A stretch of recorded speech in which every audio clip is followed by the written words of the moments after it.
единственность самости. Думающие, что тело реально, и приходящие к убеждению, что душа сама по себе является истинной самостью, говорят о множественности «я», превратно понимая смысл ведантических текстов.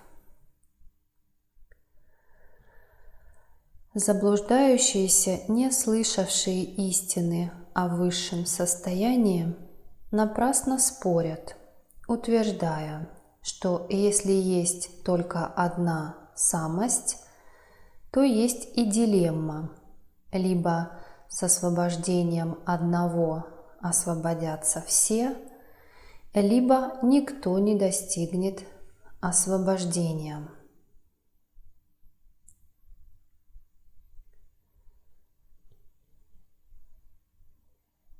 Нет противоречия в том, чтобы представлять джив множественными, но представление о множественности истинной самости неприемлемо. Дживы множественны и нереальны, но самость реальна, благотворна и единственна.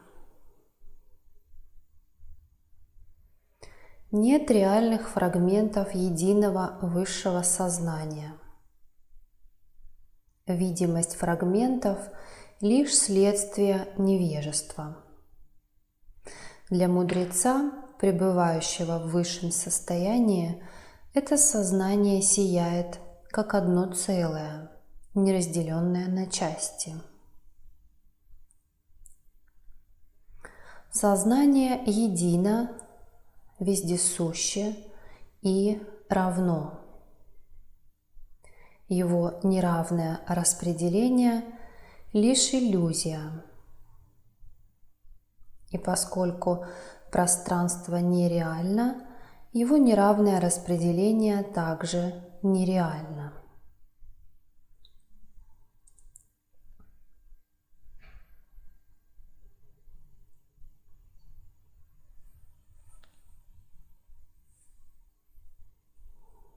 Здесь приводится несколько терминов, обозначающих одно и то же.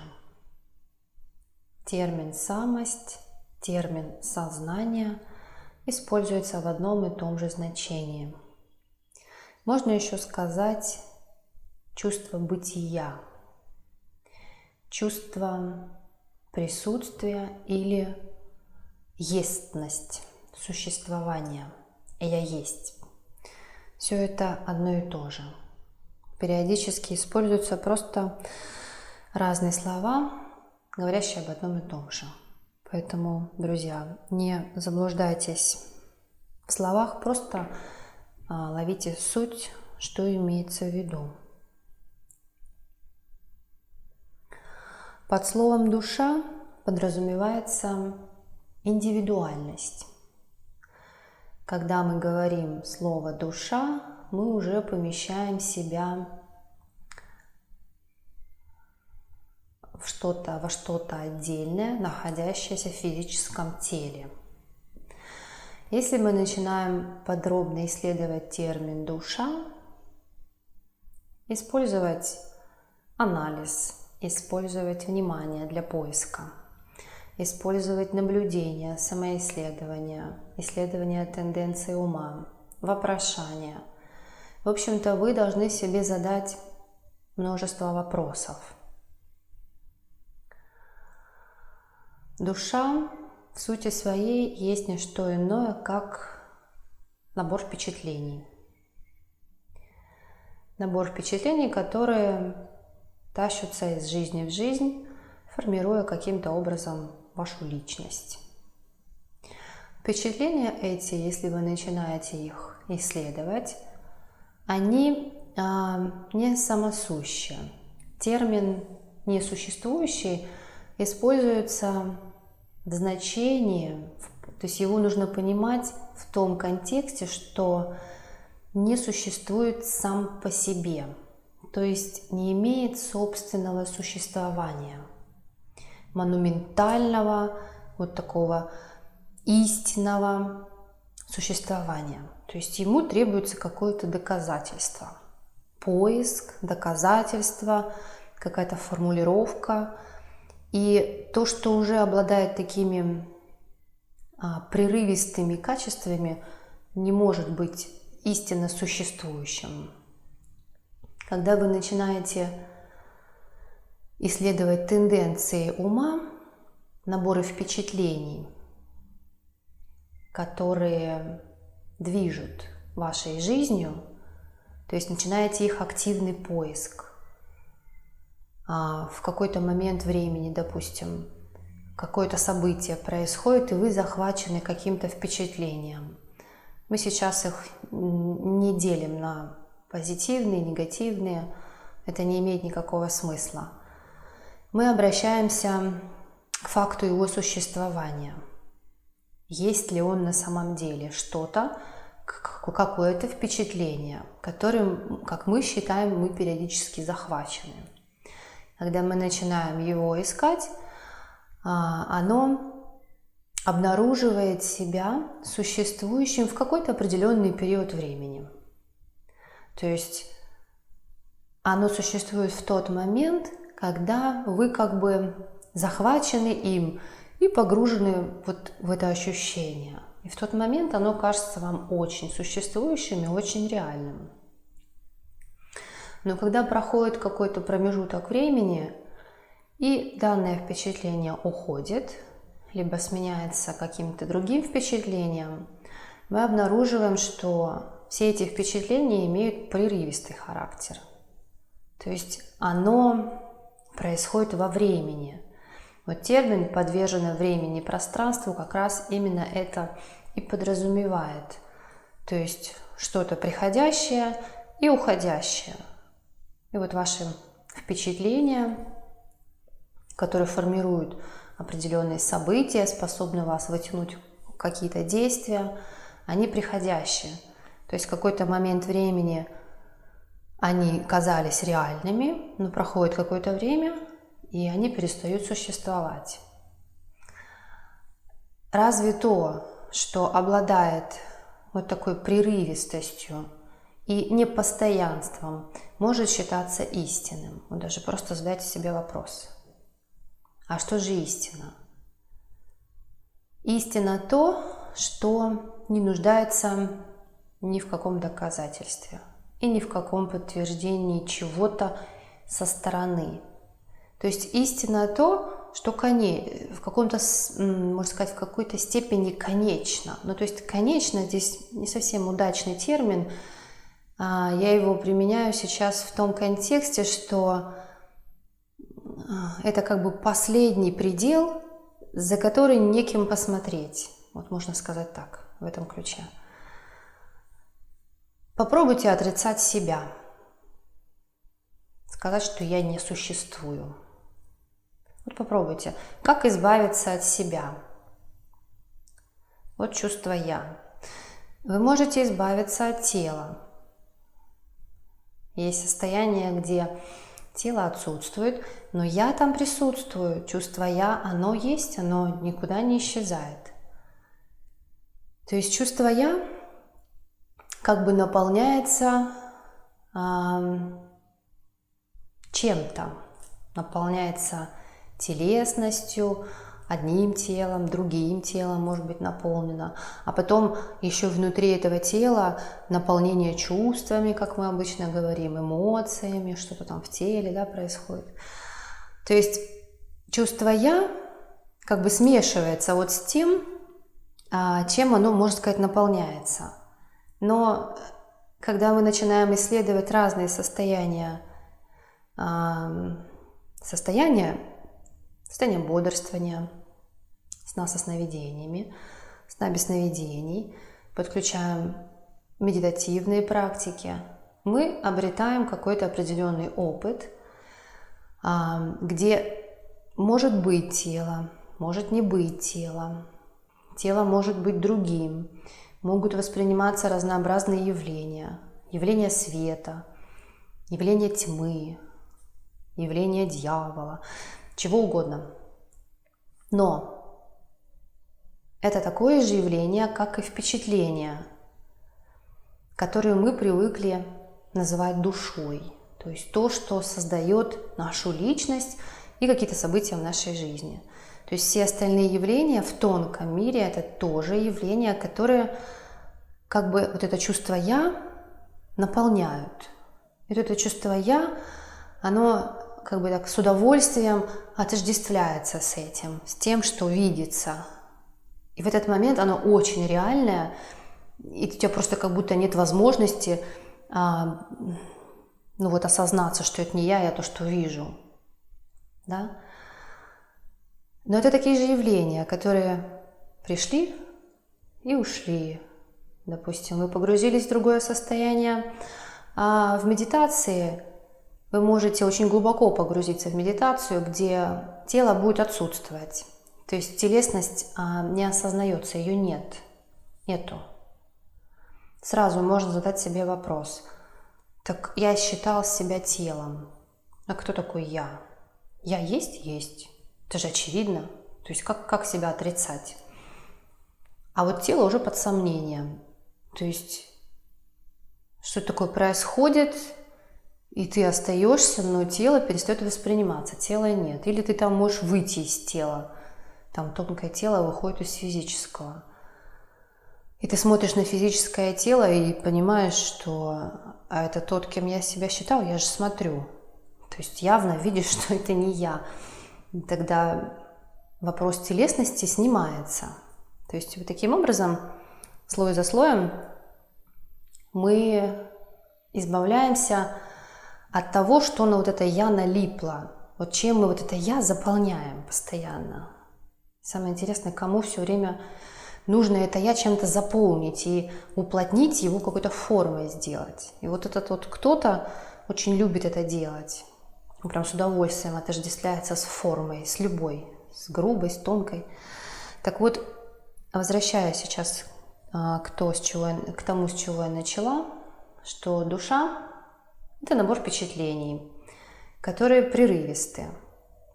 И дальше я немножко пошла во внутренний мир, попытаясь показать, что есть разные состояния, да, тоже приходящие, как и впечатления. По сути, тело – это тоже впечатление определенное. Но такое, кажется, основательное и очень долгое. Вот оно длится, там, хорошо, если 80-90 лет, а то и меньше длится. Мне кажется, вот оно такое прям, реальное, да. Как бы сны так не очень, а вот тело-то реально. Но смотрите, как интересно. Пока вы находитесь в состоянии телесности, в бодрствующем сознании, вот в этот момент вы прям явно знаете, что я-то тело, вот оно уже чувствуется, оно такое прям реальное. Но как только вы попадаете в тонкий мир, там происходит все то же самое. Там тела нет, это очевидно. Или может быть другое тело абсолютно, другая форма. То есть я даже сейчас не говорю, что это форма человека, как там, человека, божества или еще кого-то. Это может быть, не знаю, океаном вы себя чувствуете, или воздухом, или еще чем-то. То есть чем угодно, да? Но в тот момент это очень реально. И вам кажется, что вот оно прям куда реально. Это вот оно есть, я это вижу, это я. Вот оно реальное в этот момент. Но происходит снова что-то, какой-то возврат оттуда еще куда-то там, в другое состояние телесности. И опять, вот он, да нет, все это было. И то есть из состояния телесности я смотрю там в тонкое, что как бы прошло, да, и вот отсюда я говорю, нет, это что-то там, какая-то ерунда, я в теле. Но когда ты там, в тонком, ты точно знаешь, что нет, что-то не то. То есть как бы тело уже под сомнением. То есть мы постоянно как бы, находясь в определенном состоянии, мы как бы из него ими говорим. Вот. Но попробуйте получить опыт разных состояний, медитативных погружений, исследования снов и так далее. Да, вы накопите определенный опыт, и вы увидите, что это определенные явления, как и явления этого тела, собственно, которые прерывисты. То есть они пришли, ушли. А вы можете вообще сказать, что я какой-то момент времени отсутствует. Вот нету я. Даже если вы это скажете, это уже ложь, потому что вы таким образом уже подтверждаете, что я существую. То есть отрицанием я вы все равно подтверждаете его существование. То есть по факту вы не можете отрицать собственное существование или как-то от я избавиться. То есть попробуйте в этом ключе просто хотя бы вот на уровне ума вот так вот посмотреть на мир, что я – это то, что всегда неизменно пронизывает все состояния, а все состояния как явление тела, там, состояние медитации, еще каких-то вещей, тонкий мир, они как бы внутри я.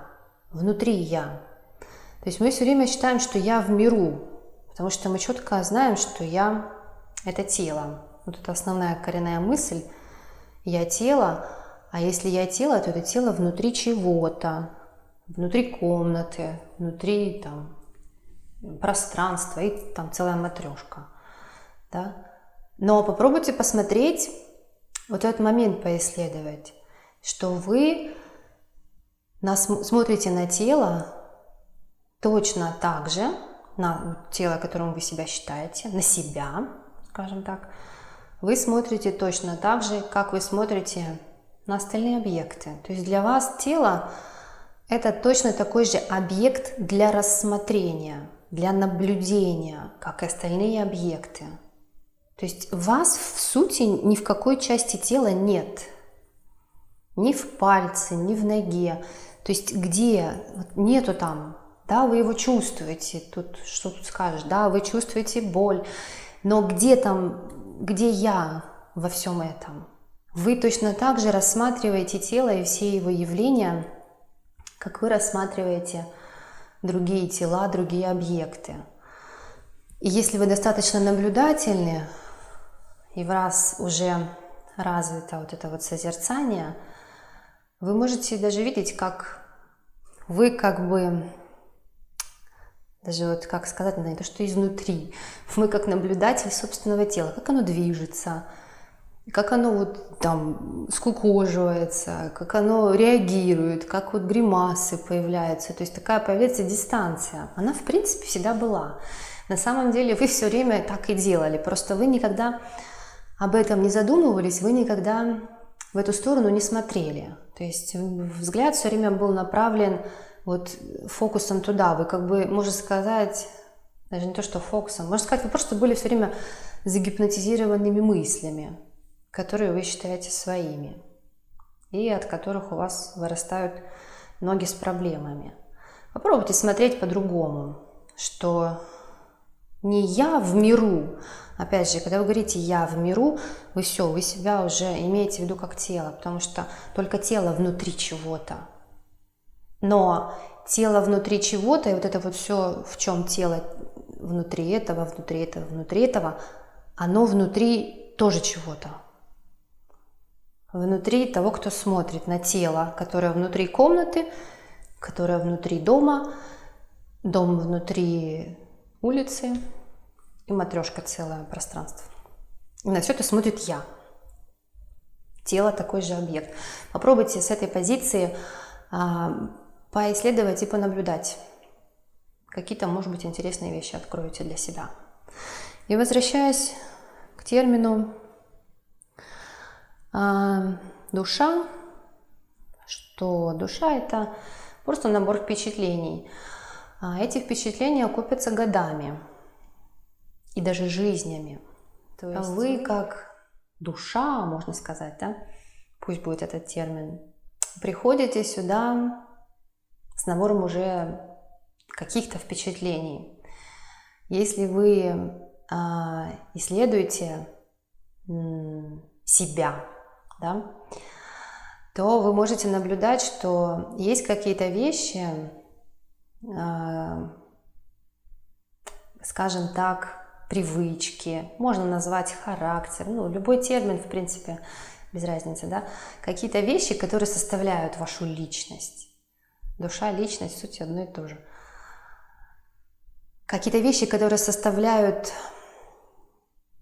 привычные действия, привычные реакции, да, они могут проследиться как, ну, вот то, что психологи делают, да, могут проследить цепочку причин и следствий. Допустим, человек не любит что-то или страх к чему-то, ну, то есть можно расковырять причины из детства, да, что там, не знаю, в детстве подзатыльник получил, сейчас боюсь чего-то. То есть на каком-то отрезке времени мы можем проследить, да, накопленные вот эти впечатления, которые составляют якобы нашу душу или личность, одно и то же. Или ум с его мыслями, впечатлениями, одно и то же. Мы можем как бы проследить, да, отрезки. А есть такие вещи, которые вы точно знаете, не могли. Вы точно знаете, что нет причин в этой жизни, чтобы подобные вещи проявлялись. Если быть очень внимательным, так вот поисследовать тенденции ума, да, вы можете обнаружить, что какие-то вещи, которые происходили в вашей жизни, не могли быть предпосылками к тому, что сейчас проявляется. И вы прям вот даже, может быть, такое знание, точное знание, что это вот не в этой жизни было. То есть вы это как бы тащите, копите. Даже не можете получить опыт воспоминаний прошлой жизни. Там, если занимаетесь медитациями, практикуете, можете увидеть, да, из прошлых жизней какие-то события, которые послужили причиной, допустим, каких-то нынешних явлений. Это, кстати, несложно делается. И это происходит уже достаточно естественно и автоматически. Очень часто, когда что-то происходит в жизни вашей, что-то, допустим, что вас озадачивает, если на этом сконцентрироваться очень сильно, то есть таким желанием узнать, откуда это, то ум такая интересная штука, он каким-то образом начинает это искать, и он вот прям выискивает, и вы когда-нибудь раз у вас так происходит такое, как озарение, это в детстве было вот такой-то случай произошел, что сейчас вот такое проявление. Могу из своего опыта сказать, что у меня так было. То есть какие-то вещи, которые, как мне казалось, я не помню из детства, но была какая-то реакция на что-то. Просто в медитации очень четко это было видно, как картины из детства всплыли и показали причины каких-то вещей, которые мне были непонятны. Точно так же вскрываются и прошлые жизни, потому что они не где-то в теле. Они находятся, вот то, что называется умом или тонкое тело. То есть точно так же, если вы достаточно сконцентрированы на, допустим, желании понять, почему это в моей жизни, ум точно так же в какой-то момент времени может выдать вам эту информацию, и вы будете точно знать. То есть такое прям знание. То есть это такое знание, не требующее подтверждения, что ты понимаешь, что вот точно. Как воспоминания. И ты понимаешь, да, это было. То есть ум начинает искать глубины там памяти очень интересные, открываются. Но здесь сильно тонуть не нужно.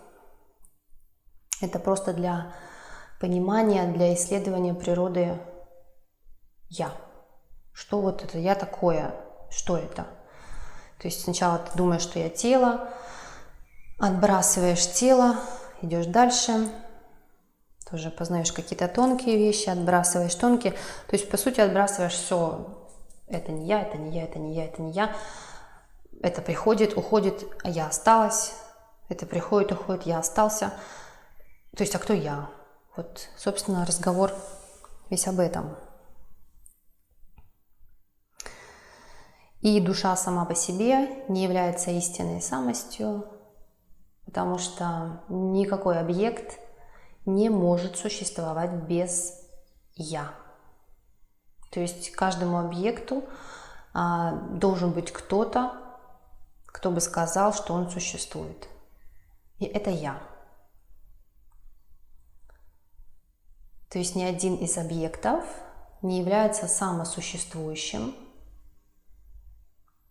Должен быть кто-то, кто до объекта, который говорит, что объект есть.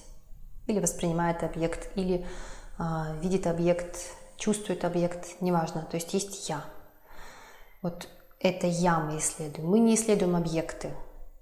Мы как бы используем это понимание, да, форм, соприкосновения с формами, как способ исследовать я.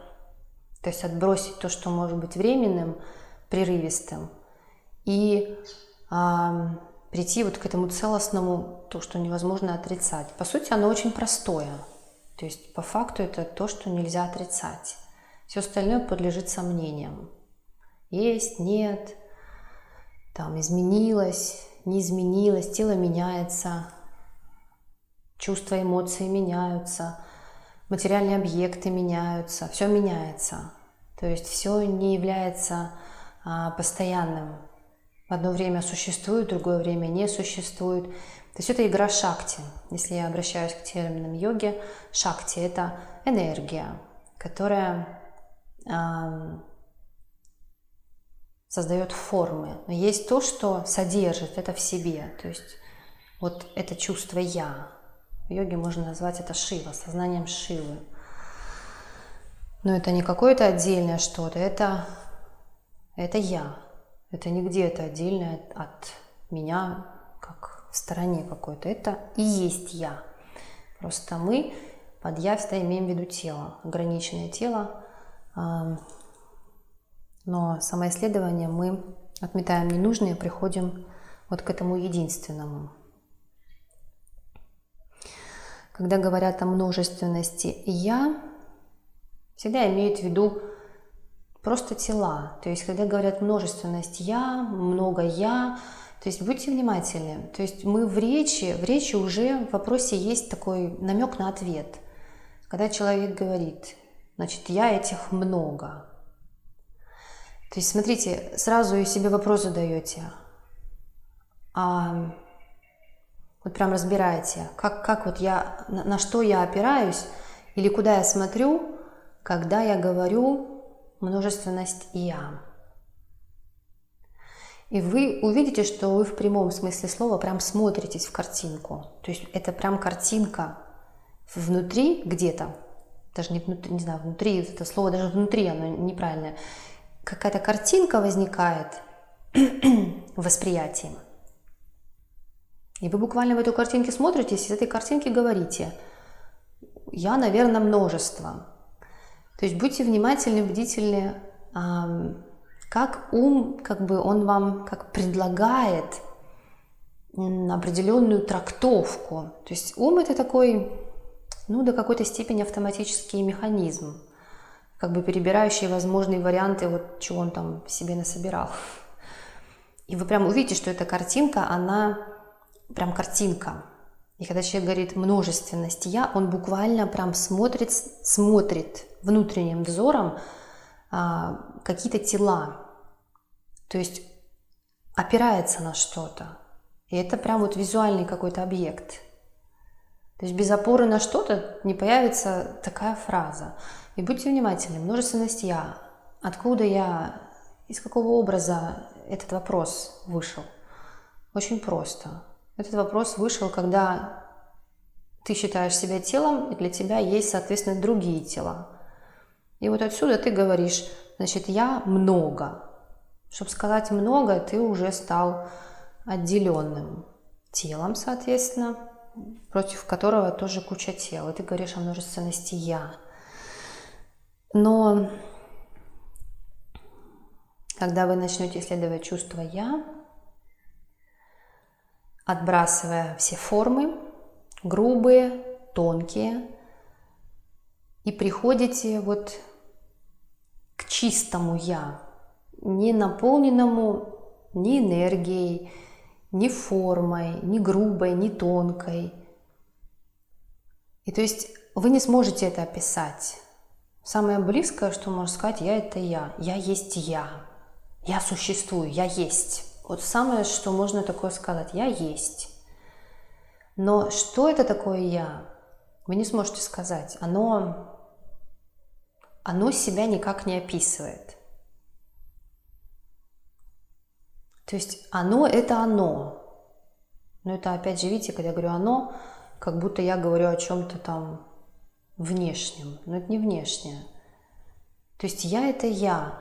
Это вы приходите к понятию, что это не вещественное, что у этого нет качеств, что описать это невозможно. Можно каким-то таким методом отрицания, отбрасывания всего ненужного, неистинного, непостоянного, вот таким методом можно прийти к этому «я». Но когда вы к нему подбираетесь вплотную, и вот у ума нет слов это описать, не подходит. Пустота? Нет. Какая же это пустота, если я есть? Ты исчез? Нет. Значит, это не пустота. Энергия? Нет, энергию можно видеть, ее можно чувствовать. То есть есть и я, а есть уже объект какой-то появился. Кто я? Может быть, я Шива, ну, как в йоге говорят, сознание Шивы, или сознание. Но разве то, что осталось? Там что прям написано «сознание» или «Шива» красными буквами. Или оно, может быть, кричит и говорит, что я Шива, я сознание. Этого нет. Но факт существования оспорить невозможно.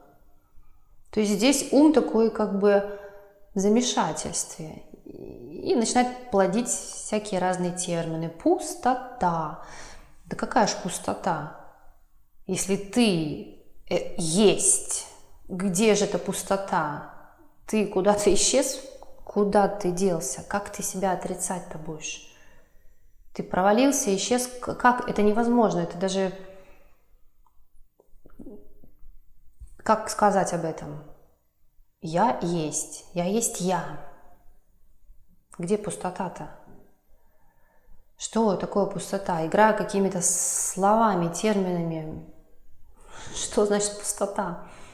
Что там отсутствует? Пустота – это отсутствие чего-то. Кого там нет? Тебя там нет? Есть. Так это не пустота. Я есть я. Самое близкое, что можно сказать – я есть. Вот все, что нужно, пожалуй, осознать, что ты существуешь всегда. Какие бы состояния ни приходили, я есть. Это такая мощная штука. Она кажется простой, даже вот логически, да, можно так вот поразмыслить и подумать, действительно, да. То есть он так на уровне ума. Но когда опыт еще обретаешь, соприкасаешься с этим, то ты понимаешь, что в этой простоте невероятная сила. Вот это же все в ней. И энергия в ней, и тело в ней, и в теле мысли и чувства. Это уже матрешка в матрешке. И другие формы в ней, и пространство в ней, и пустота в ней. Она-то есть, а я. Все это там. То есть оно за пределами всего, но как бы без него ничего не может происходить, как само по себе. И вот это вот я, оно не телесное, оно не вещественное, оно не качественное. То есть ничего нельзя к нему прилепить. Вот есть такой термин «тоньше», про него говорят как «тоньшина» и «тончайшего», больше всего большого. То есть здесь вот это понимание происходит, что какой бы ты самый тонкий термин ни применил, пространство. Хорошо. Но пространство тоже в «я». Ты что, пространство? Ты когда осознаешь разные состояния, где там пространство? Ты – это ты, я – это я. Пространство внутри тебя рождается. Пустота, тебя что нет, ты есть. Пустота в тебе, ты. Это как наполнитель я. Пустота наполняет я. Так интересно получается. Энергия наполняет я. или я наполняет. Поэтому говорят, тоньше наитончайшего. Какой бы термин вы ни применили, пространство, пустота, кажется, да, такое уже тонкое, неосязаемое. Но я всегда в основе. Кто смотрит на пространство, кто смотрит на пустоту. То есть я дальше этого. Я в основе, значит, оно тоньше наитончайшего. Больше самого большого. Все, что бы вы ни придумали, Вселенная, галактики. Кто на это смотрит? Я. И это вот сейчас даже на уровне ума, это можно обрести соответствующий опыт. Если вы будете практиковать медитации, можете все это дело обрести. Но не, повторяюсь, не для того, чтобы отождествиться с новой формой, а чтобы отбросить ненужное и вот к этому «я» приблизиться, и быть этим «я», остаться в нем, найти в нем прибежище. Не в форме, а в своем собственном источнике, которым вы являетесь. И вот самое большое, что бы вы ни придумали, на него смотрит «я», оно внутри «я», в «я» проявляется, даже то, что смотрит, проявляется в «я», из «я». Вселенная большая, а раз оно в «я», значит «я» больше. То есть здесь уже такие, как описательные такие аллегории, да, вот что имеется в виду. Тоньше наитончайшего, больше самого большого. И когда мы к этому приближаемся, пониманию, что ум здесь просто снимает шляпу, как это описать? Чем? Термин как топор. Нематериальное, самое тонкое, не может исчезнуть, непрерывное, вечное, существующее. То есть, какие-то такие термины, да, можно попытаться при этом поближе приклеить, да. Невещественное, то есть оно не вещественное, у него нет качеств. То есть сейчас я описала какие-то качества, да, уже попыталась немножечко как это показать.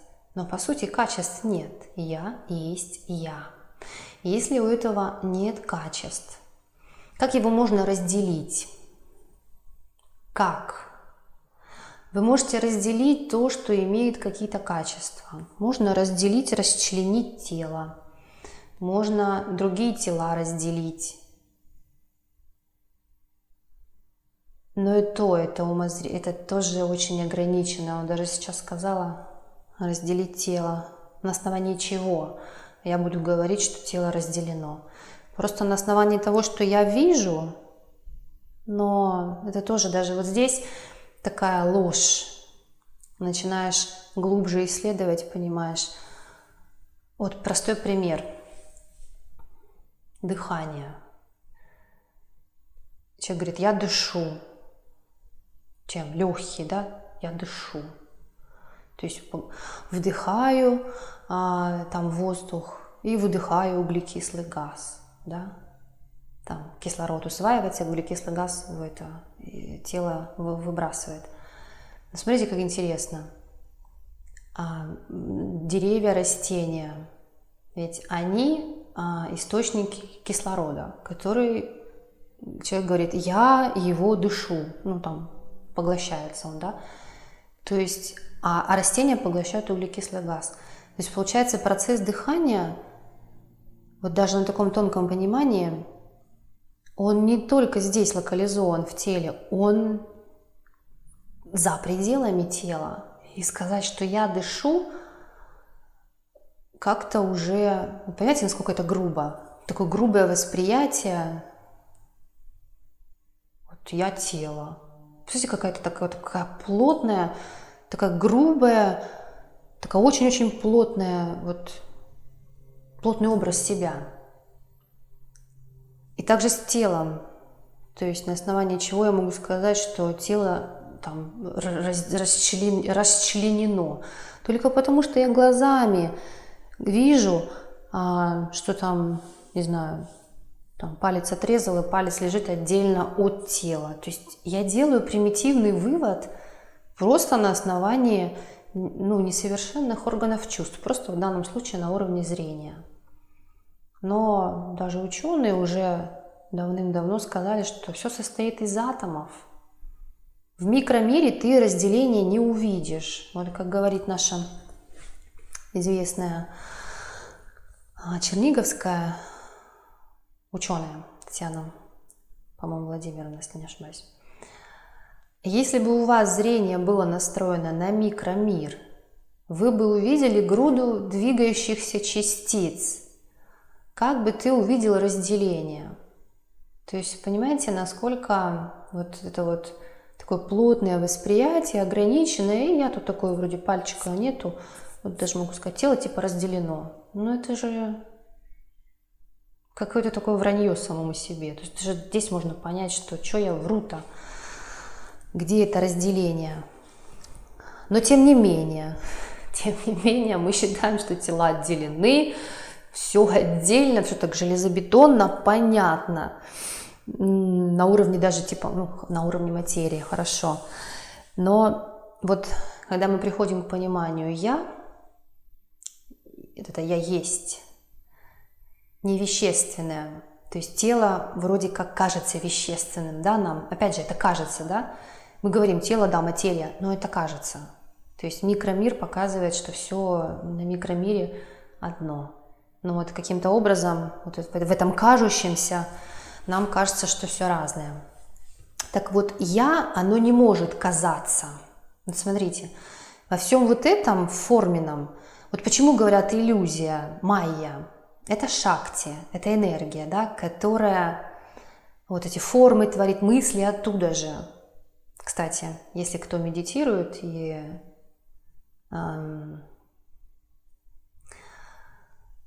вы можете увидеть, как мысль появляется.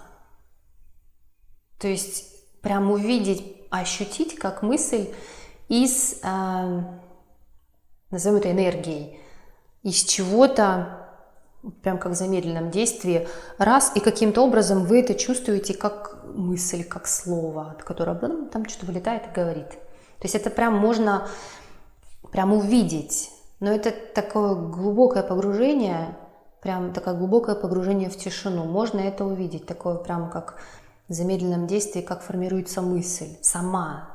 Самый ключ-то, что сама. Ты ее не делаешь, ты ее не думаешь, ты ее не производишь, она сама. То есть вот такой опыт. И как бы такой опыт уже даст такую хорошую опору, когда мысли в следующий раз приходят к вам в гости, бомбардируют, а вы уже можете вспомнить. А почему я считаю их своими? То есть я помню, когда я начинала медитировать, и первые разы, такие первые шаги были, и я когда из медитативного состояния вышла, было такое ощущение, я как приемник. Это вот прям ощущение, прям видение, что ты что-то недвижимое, и в этом недвижимом что такое колышется, и раз мысли поплыли, как голоса. А ты просто их улавливаешь. Мужской, женский, там, какими-то там еще фразами абсолютно непонятными. Ну, понятными в плане, что... Но, как кажется, не имеющими к тебе отношения. И вот я помню, что этот опыт у меня, он прям как инсайт был. Ты понимаешь, они сами. Так это не я. Почему я все время их считал с собой? Вот если вы будете понимать какие-то такие вещи, да, что там мысли я не могу сделать, родить, да, как-то так умозрительно, но оно такой опоры сильной может не дать. Это прям такое глубокое погружение, прям вот самоисследование всех этих вещей, что называется, на собственном опыте, дает вот это понимание и копилку опыта, да, чтобы понять, что это не я, нету в этом меня.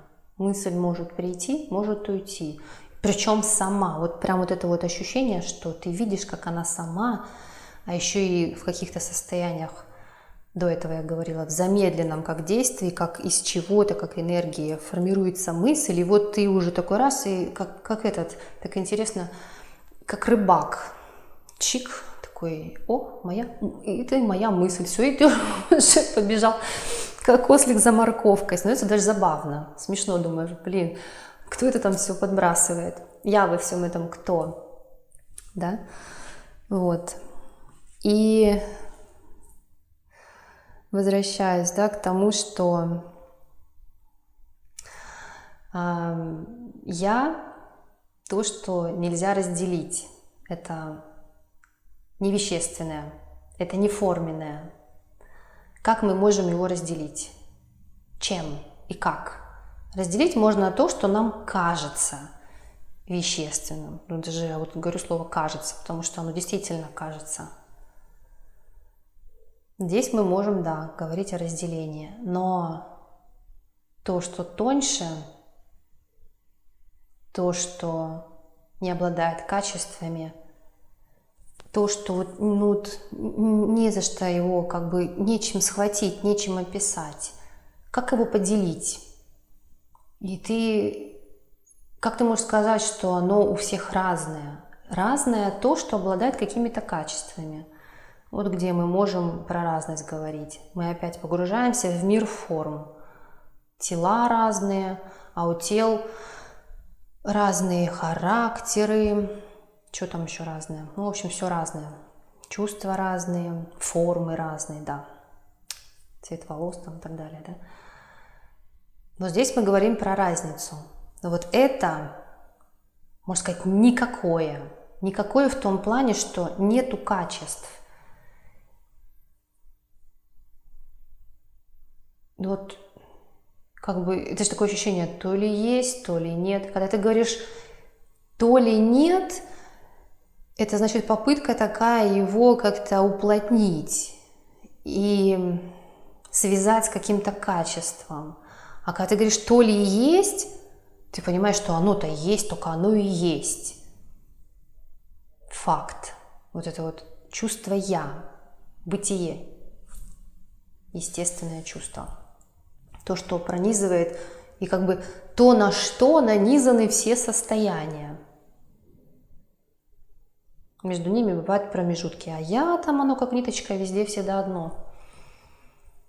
И как его разделить? Как ты можешь уже сказать, что у каждого я свое? Все, ты уже определил себя, во-первых, формой, телом. И вот отсюда ты про других говоришь, что они тоже имеют какое-то другое я. Но какое другое я? Какое я — это я. Какое оно другое или разное, или разделенное? Это приходит вот это понимание, когда ты вот к этому пределу подступаешься. И все, и ум здесь, его там нет. Он просто, точнее, он может как бы наполнять, как мысли, да, приходящие, уходящие, но он не способен написать. Единственное, что он может сказать: я есть я.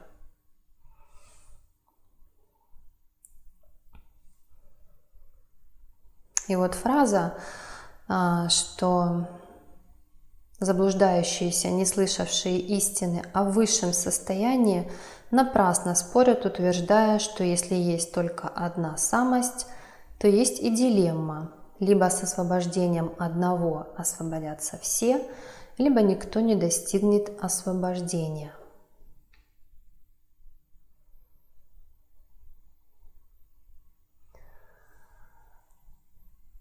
Опять же, когда мы говорим с освобождением одного, мы имеем в виду опять тело.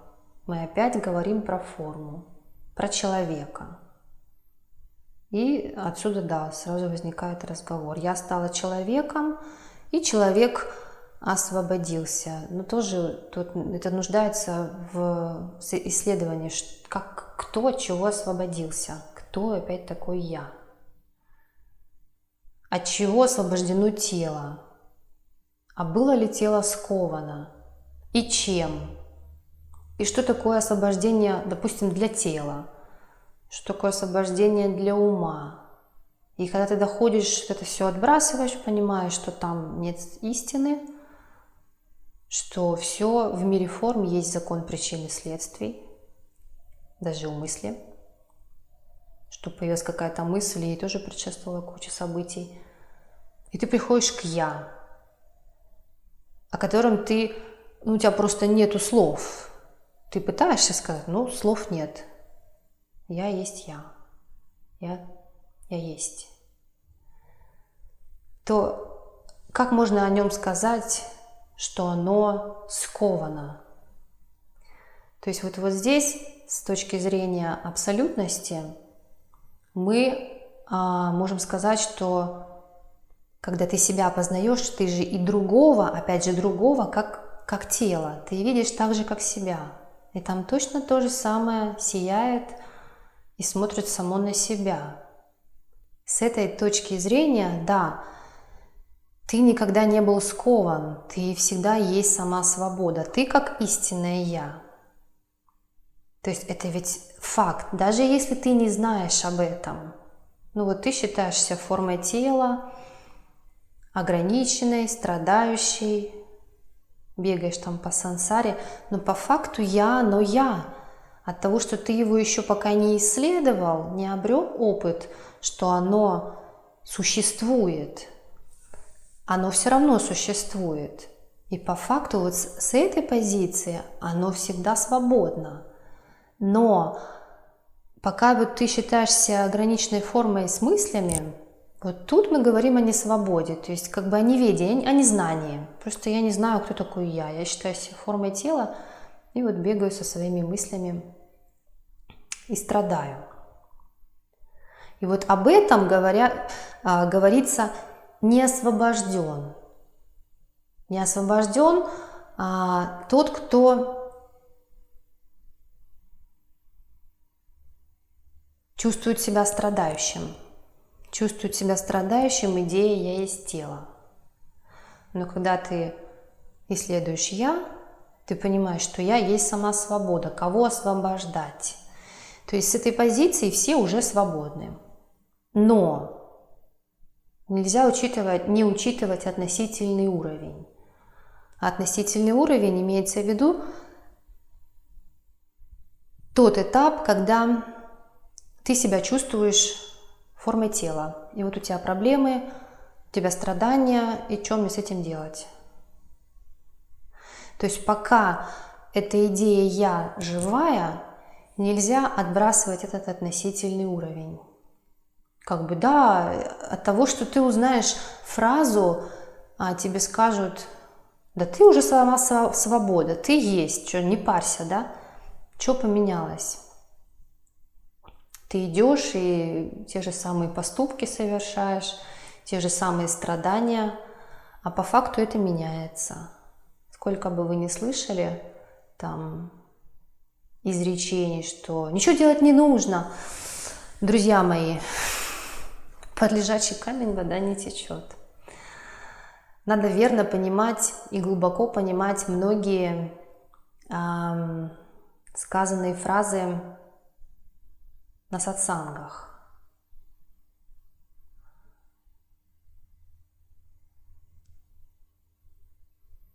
То есть действия все равно происходят. Обратите внимание, действия все равно происходят. Важно еще исследовать момент, а вот как раз, в общем-то, я это и затрагивала. Исследование мыслей, да, исследование смены состояний. То есть такова цепочка мыслей. Вот я пыталась, да, пример привести, что цепочка мыслей зависит от примитивных органов чувств, как правило. Ну, на каком-то уровне, скажем так.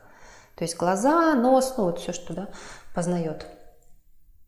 И вот все, что вот этими органами чувств познается, создает определенную идею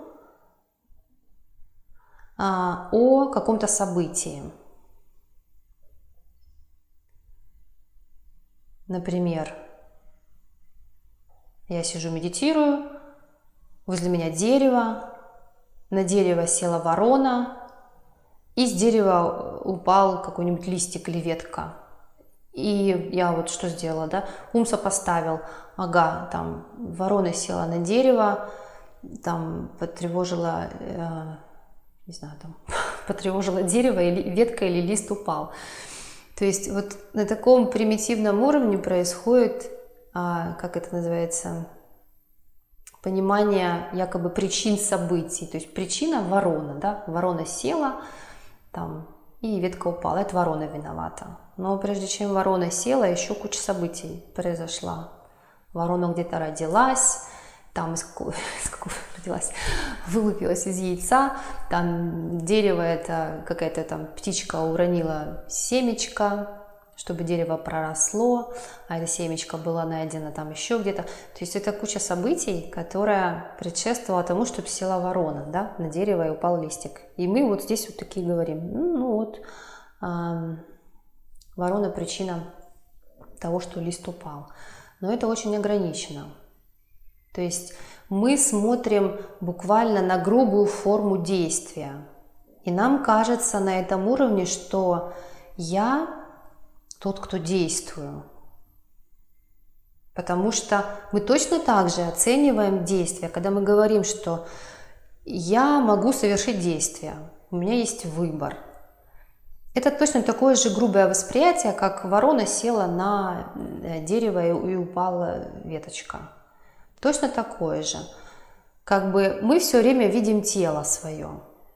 И вот это вот все время как бы фокус внимания на этом теле, что оно делает, какие действия совершает. И вот органы чувств постоянно вот эту информацию обрабатывают, и у нас все время вот это вот мнение, что я делатель. То есть мы все время говорим, я же делаю, то есть что мы имеем в виду? Ну вот я иду, наливаю чай. То есть так же примитивно воспринимая, как ворону. То есть я вижу, тело идет, там кружку берет, чай наливает, все, я действующий, я тело. То есть это очень грубое восприятие, но когда мы начинаем исследовать действия, погружаться, даже вопросы себе задавая, много вопросов, а как это, откуда это действие, да? То есть этому действию тоже предшествовала большая цепочка событий, чтобы это действие проявилось. И ты сказал, я взял кружку, налил чай. Да? Был ли в этом во всем я? Как кто? Как тело, которое действует? Как кто я действую? Как кто? Как тело, которое действует, так это же вообще ни о чем. Сегодня действует, завтра не действует. Вон, по-моему, Ван Гог, один из известных этих художников, когда попал в психиатрическую больницу, он написал, если бы у меня был выбор, разве выбрала бы я сумасшествие? Очень просто. Таких примеров очень много. Но ум, он их так вот предпочитает не замечать, он, да нет, не-не-не, я-то точно делаю действия, у меня есть выбор, это я. Но будьте внимательны. Вот эта вот честность должна быть такая к себе, чтобы быть честным до конца. Если уж вы хотите истину найти, так найдите ее железобетонно. Если говоришь, я действую, давай исследуй все действия. Завтра какая-нибудь болезнь приключилась, как ты ее выбрал? Все, твоя теория действий рушится. А еще есть интересный момент, я когда изучала анатомию, вот они там тоже, забавно было изучать, есть у них понятие функции в теле саморегулируемые, самоуправляемые и те, которые управляются мной. Я не помню термин, может, я напуталась с терминологией, но, в общем, те, которые сами происходят без моего участия, опять же, без моего участия как кого? Как кто? Как тело. То есть я не могу же в клетке там залезть и там одну вытащить мертвую, а там что-то там поделать. То есть я же этого не делаю, оно происходит самой. Вот на этом грубом уровне они пишут, что вот эти процессы клеточные, они саморегулируемые, то есть без нашего участия. А есть такие вещи, на которые мы якобы влияем. Например, поднять руку. То есть смотрите, насколько мы стали плотно и грубо воспринимать, очень грубо воспринимать вот даже проявленный мир. То есть поднимаю руку-то я, кто это, если не я? Ну, я же не дядя Вася, да, то есть я точно поднимаю руку. Но вот когда начинаешь такие вещи изучать, становится смешно от этой глупости. То есть насколько мы даже мир форм воспринимаем очень ограниченно, очень-очень грубо. Достаточно примеров в природе. Наше зрение не идеально, если мы говорим, допустим, про зрение. Если мы возьмем, к примеру, допустим, каких-нибудь птиц, орел или хищные птицы, которых зрение на большом расстоянии, они способны видеть добычу, что человек, допустим, не способен. Все. Ваша теория о том, что то, что вы видите существующее, она уже рушится. То есть даже вот на этом уровне, на уровне форм, можно много таких вещей найти, которые будут противоречить. Запахи то же самое. Вы чувствуете очень грубые запахи. Человек чувствует. Ну, допустим, собака или кот, они способны очень много тонких запахов чувствовать, нюхая, допустим, один цветок. Запах пчелы, которая там сидела на цветке, что-нибудь еще. То есть у них вот этот вот очень тонкий аппарат. Ну и как вы можете говорить о том, что то, что вы видите, чувствуете, это прям вот истина? Ну это же очень глупо даже. То есть, ну, будьте внимательны. Познайте вот эту пустотность явлений, непостоянство, можно сказать, непостоянство, да? Что можно и так почувствовать, можно и так, а можно развить в себе чувства, как, допустим, некоторые йоги концентрации, развить тонкое чувствование, тонкие чувства, тонкое обоняние, там, ясное видение, ясное слышание. Это просто как бы усиленные, это тоже чувствования, но усиленные. Их еще называют сверх. Как это, да? Экстра-сенс. Сверх-сенс как чувство, да? Сверхчувство. То есть сверх чего? Сверх того, что принято считать, ну, вот этой грубой нормой. Ну, это же очень примитивно. А с другой стороны, зачем тебе это? В мире форм копошиться. Для чего? Наткнешься снова на страдания. То есть, если ты не исследовал причину страданий, причину сансары, собственный ум с его привязками и отторжениями, то что тебя в тонкий мир пусти, что в грубый, какая разница, ты и там набьешь себе шишки. Есть такая пословица. Пословица выражение. Что будет, если обезьяне дать гранату? Ну, вот то и будет. Поэтому смена декорации и отождествление с новой формой бессмысленно.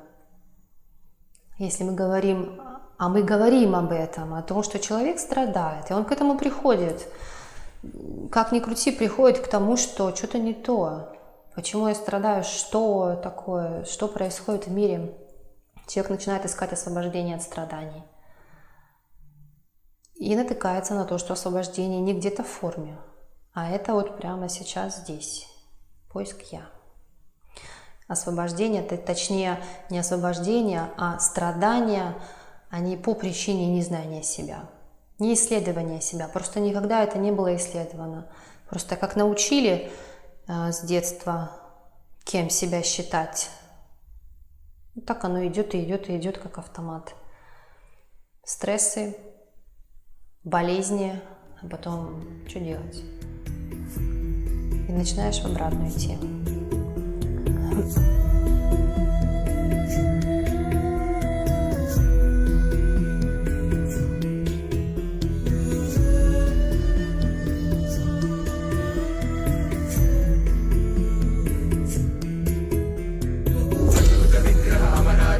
ಅಗಣಿತ ಗುಣಗಳ ಅಮೃತ ಶಿವ